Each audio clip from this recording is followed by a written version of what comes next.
Tá? E assim como a questão de pichação, você fala, não vai escalar pra criminalidade. Escala. E teve uma lei que você aprovou lá, que a gente teve um embate aqui na época do Dória. Talvez foi a única coisa que o Dória fez que prestou aqui em São Paulo. Não é mentira, não tem uma coisa. Isso eu até gostava quando ele fazia, que era o combate à pichação. Eu sempre falo, o pichador, ele é bandido. Sim. Tá? E eu nem quero que ele seja preso. Eu não acho que é o bandido que tem que ser preso, porque ele também não tá oferecendo um risco às pessoas. Mas por que ele é bandido? Porque quando você picha a casa de alguém, tanto que ele não picha dele, ele picha dos outros, quando ele picha a casa de alguém, ele tá tirando o valor daquela casa. Ela diminuiu o valor. Ninguém quer comprar uma casa pichada.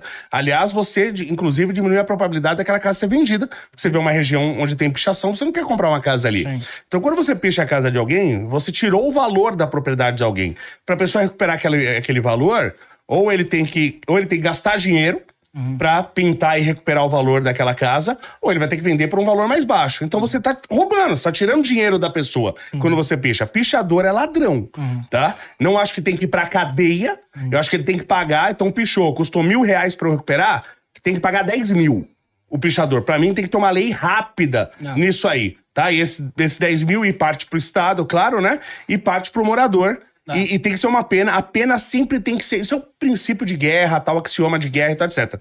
A resposta sempre tem que ser... Porque aqui se fala muito proporcionalidade. Gente, a gente não pega todo crime que acontece. Se a resposta for proporcional, o crime vale a pena. É verdade. Porque eu cometo o crime, não sou pego. Quando eu sou pego, é algo proporcional. Vale pelas vezes que eu não fui pego. Então sempre tem que ser desproporcional a resposta. Sempre. Tá? Então o cara chegou lá, matou um policial. Tem que matar 20 bandidos se ele matou um policial. Claro que eu não quero que mate pichador, nem quero que prenda. Tá? Não acho que precisa prender. Mas ele tem que ser pego e tem que ser multado e fortemente multado. Você aprovou, parece que é uma lei nessa questão de pichação lá? Não, então a gente um problema lá em Joinville, pichação, não? Cara, eu acho que é um problema em todo o grande centro urbano do mundo, né, velho? Que aqui em São Paulo é muito. Imagina, sim. E aí, cara, a gente aumentou a multa antes, era de 1 UPM, o mínimo, até 50 UPMs. Né? O UPM, pra quem não conhece, é unidade padrão do município. Né? É um valor que vai sendo alterado ali, acho que todo mês é alterado. Hoje tá na faixa de uns R$400. Um UPM, R$400? Um UPM, uns 400 e poucos reais, uns R$402, um negócio assim. E aí a faixa do Código de Posturas lá era de 1 a 50 UPMs caso o cara fosse pego pichando. A gente fez o quê? A gente aumentou de 50 para 60.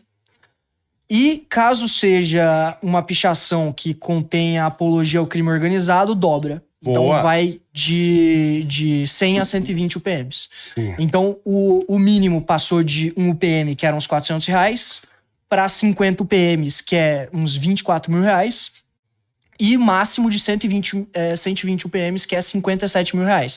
Então o máximo que a gente aumentou aí pro limite de R$57 mil a pichação.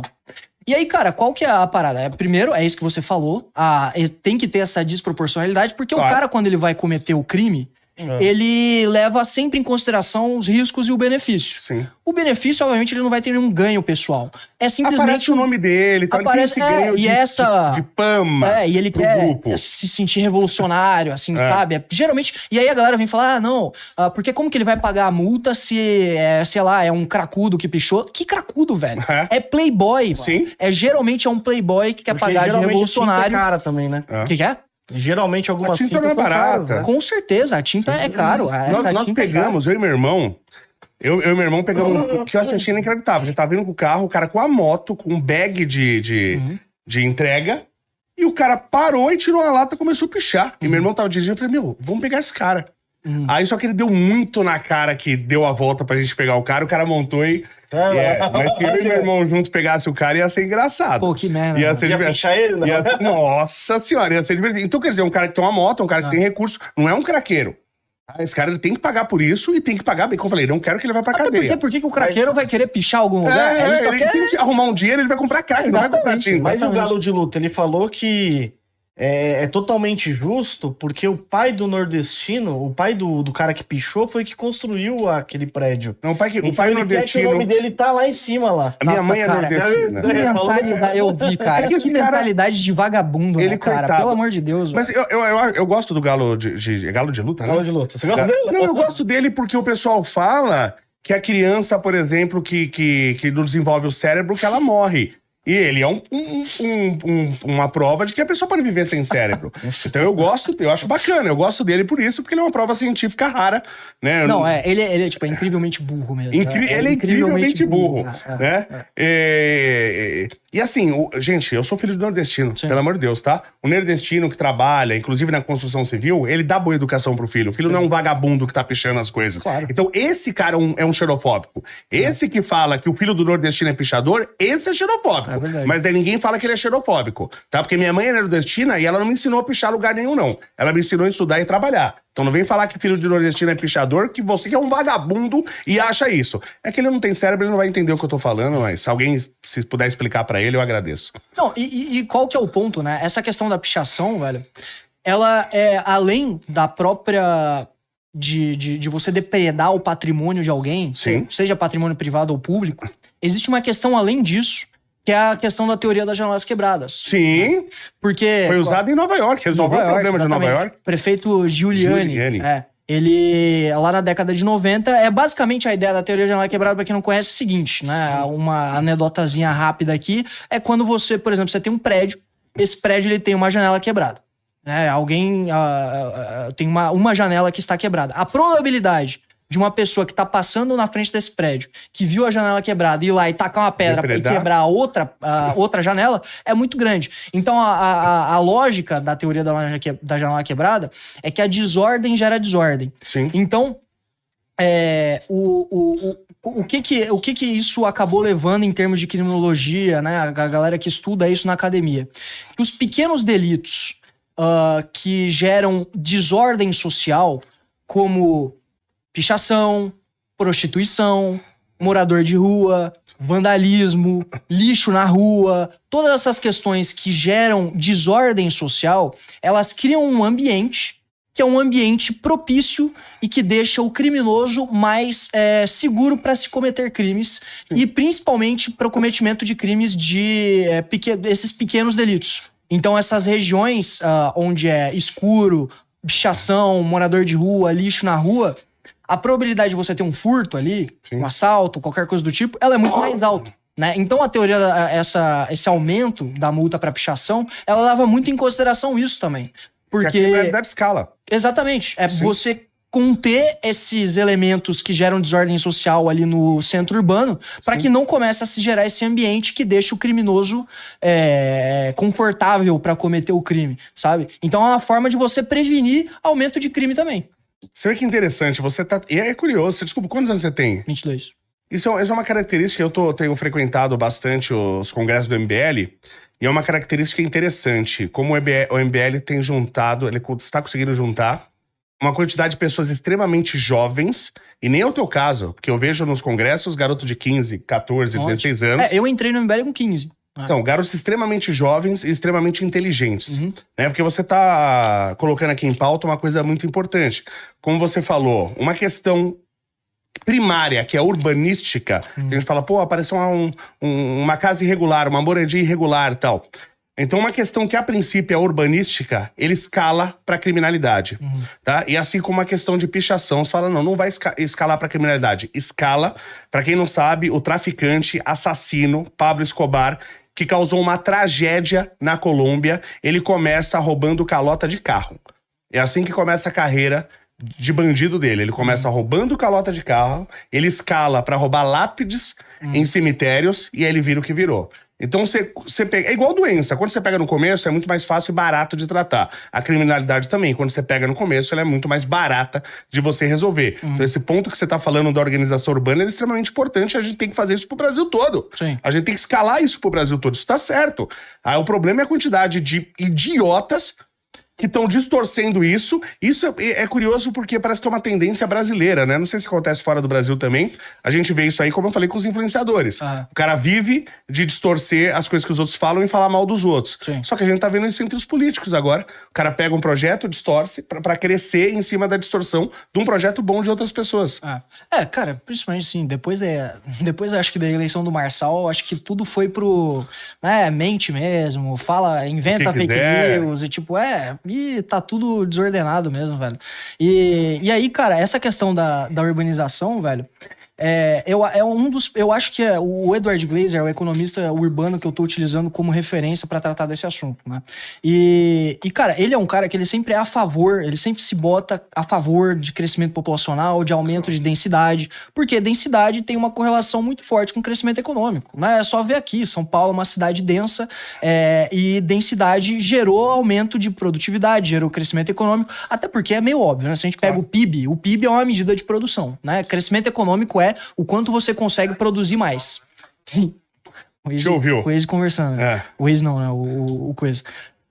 É uma medida de produção. Logo, se você tem mais gente produzindo, porque você teve crescimento populacional, você vai produzir mais. Isso é óbvio.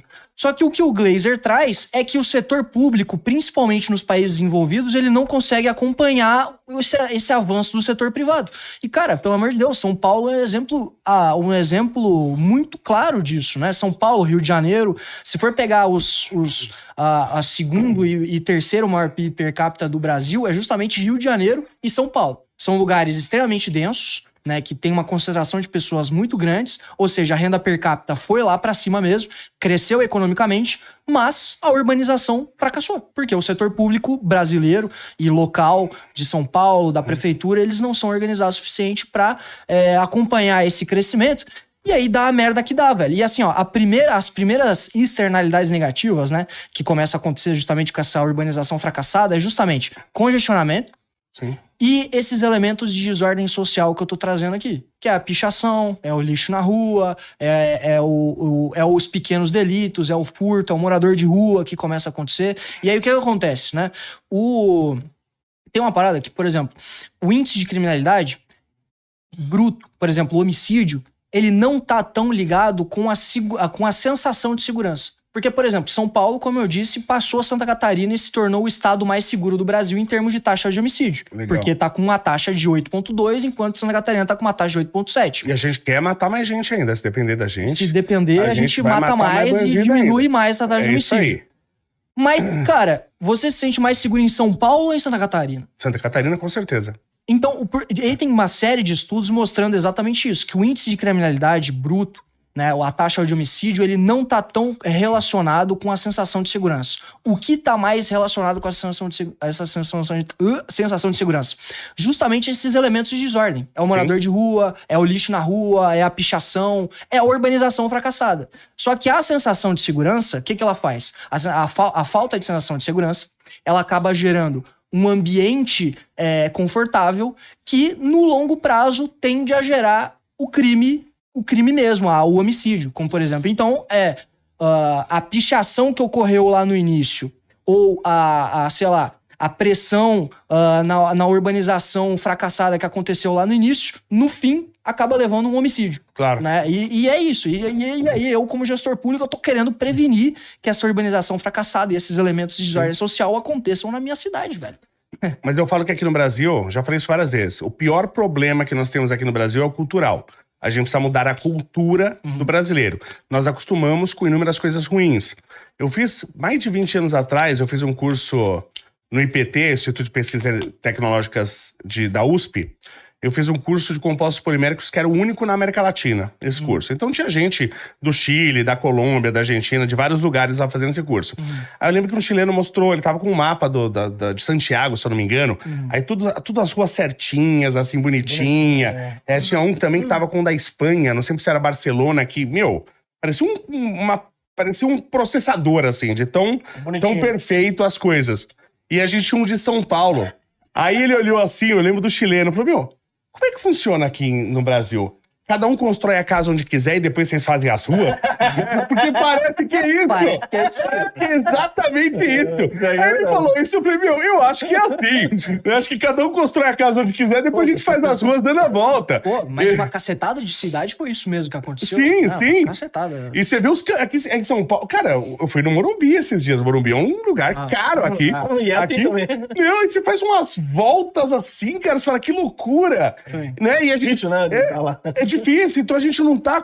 É uma coisa que não é cara pra gente. A gente não vê valor porque a gente não tá acostumado. Né? E quando você quer trazer alguma coisa de valor pra uma sociedade que não tá acostumada com valor, claro que você tem um impacto. Então é importante esse diálogo, essa discussão pra gente mudar a cultura das pessoas. E eu acho que a gente tá mudando. De certa forma, apesar de pilantras aí estarem distorcendo essas coisas, a gente acaba que a gente tá mudando. E pra você ver, né? Tipo, se essas áreas favelizadas, elas são controladas pelo crime organizado. Logo, o crime organizado tem toda uma estrutura gigantesca de pessoas, de território, onde eles conseguem estabelecer ali o monopólio da força e cobrar imposto e virar uma máquina gigantesca de grana mesmo. Sim. E com essa grana eles fazem o quê? Controle de narrativa. Eles produzem cultura, eles produzem música, é pra isso que vem a Lei Anti-Oruan, né? Pra gente brecar essa produção de cultura do crime organizado. Então, assim, essas áreas de favelização, elas produzem uma cultura que são antinacional. E parece que é só eles que estão produzindo esse tipo de cultura, sabe? Não, Só eles que estão preocupados em produzir cultura pra manter esse controle da narrativa que tipo assim, é simplesmente naturalizar a existência deles, né? Essa produção cultural que vem do crime organizado é pra naturalizar a existência de grupos que dominam territórios da nossa nação, basicamente, né? E aí, cara, é uma merda, né? Porque... por exemplo, quando a gente teve a oportunidade de ter um governo de direita no poder, ele cortou praticamente toda a verba para a cultura em nome, obviamente, da austeridade fiscal. Que eu sou um cara da economia, né? Eu faço faculdade de Ciências Econômicas, que, enfim, agora tá trancado na realidade, mas devo voltar. Que eu também prezo pela austeridade fiscal. Mas, cara, cultura é muito importante. Claro. Cultura forma o imaginário popular, cultura forma o tecido social. E aí, os únicos que estão preocupados em fazer isso no Brasil parece que é o crime organizado, tá ligado? E aí, velho? Você faz o que nesse país, cara? Não, e eles escalaram, né? Porque antigamente eles assassinavam pessoas. Agora estão produzindo funk, aí inaceitável. Não, funk não dá, né? Passou do ponto. Aí passou do ponto. Assassinato vai lá, mas funk é insuportável. Gente, pelo amor... Não, mas a gente tá brincando, mas o pior é que a gente tá vendo aí que eles estão usando os funks pra lavagem de dinheiro. Claro, pô. Então o cara faz um baile funk, vai tem pessoas, ele fala que foi 100 mil lá e pronto, 100 mil ingressos vendidos. E aí? Você lavou o dinheiro facilmente. Um baita jeito de se lavar E dinheiro. o Estado ainda ganha dinheiro de qualquer maneira, né? Até no crime Eu tô tentando organizado. levar até o crime organizado pra lavar dinheiro, o Estado toma Ele tomou chupinha dele. Exatamente. Toma um bocado dele. Eu tava olhando, né? Até porque os caras andam em ministério, né? Tipo, os caras andam, o comando representante do Comando Vermelho entrando no Ministério da Justiça. Estamos vivendo algo parecido com a entrada da internet nos anos 2000. A inteligência artificial está transformando tudo e empresas como Nvidia, Microsoft e Google estão na frente dessa revolução. E na Quantifury você consegue acompanhar o desenvolvimento das ações, investir e ver a cotação em tempo real. E é muito simples, você vem e procura aqui, você pode ver Meta, Google, Microsoft, são empresas que investem massivamente na inteligência artificial. E você pode investir com apenas um clique, ó. Comprar, eu quero investir aqui $50. Vou colocar aqui, comprou. E acabei comprando aí uma parte da empresa Microsoft. E o código de convite está no link abaixo.